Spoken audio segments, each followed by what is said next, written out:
सरकार कह रही है कि डिजिटल इंडिया और एआई से तालीम का इंतजाम होगा, मगर जरा जमीन पर देखिए, उत्तर प्रदेश में सिर्फ 22% सरकारी स्कूलों में कंप्यूटर है।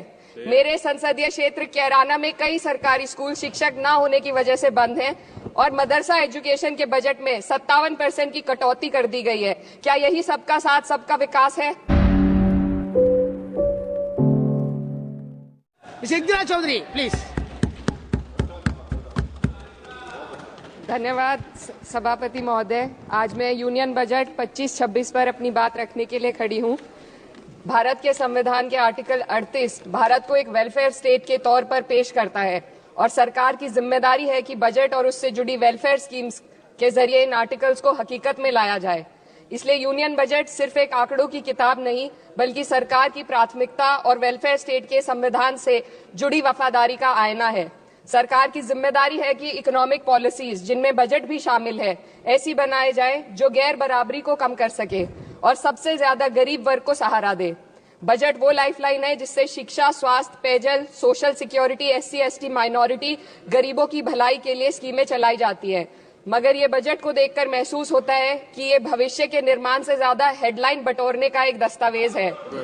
इससे सबसे ज्यादा प्रभावित होने वाली वही लोग पीछे छूट रहे हैं जिन्हें सरकार के सहारे की सबसे ज्यादा जरूरत थी।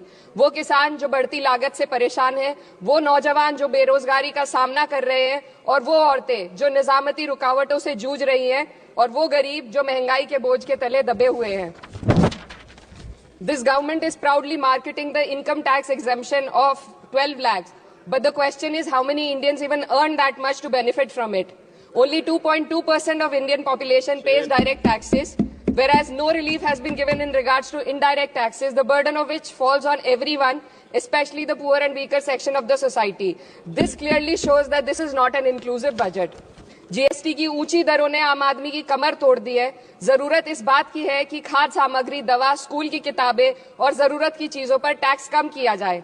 पेट्रोल, डीजल पर टैक्स कम करने की कोई कोशिश नहीं हुई, जिसका सीधा असर हर नागरिक पर पड़ता है। आर्टिकल 41 कहता है कि सरकार को ये कोशिश करनी चाहिए कि वो अपनी इकोनॉमिक हालात और रिसोर्सेज के हिसाब से लोगों को रोजगार दे। इस बजट ने बेरोजगारी दूर करने की दिशा में कोई ठोस उपाय नहीं दिया है। नई नौकरियों की बात तो छोड़िए, जो पहले से थी वो भी खत्म होती जा रही हैं। स्किल डेवलपमेंट प्रोग्राम के नाम पर करोड़ों खर्च किए जा रहे हैं, मगर सवाल ये है कि ट्रेनिंग लेने के बाद कितने नौजवानों को असल में नौकरी मिल रही है। सरकार के पास इसका भी कोई आंकड़ा नहीं है। सरकारी विभागों में लाखों पद खाली हैं, मगर भर्ती का कोई प्लान नहीं है।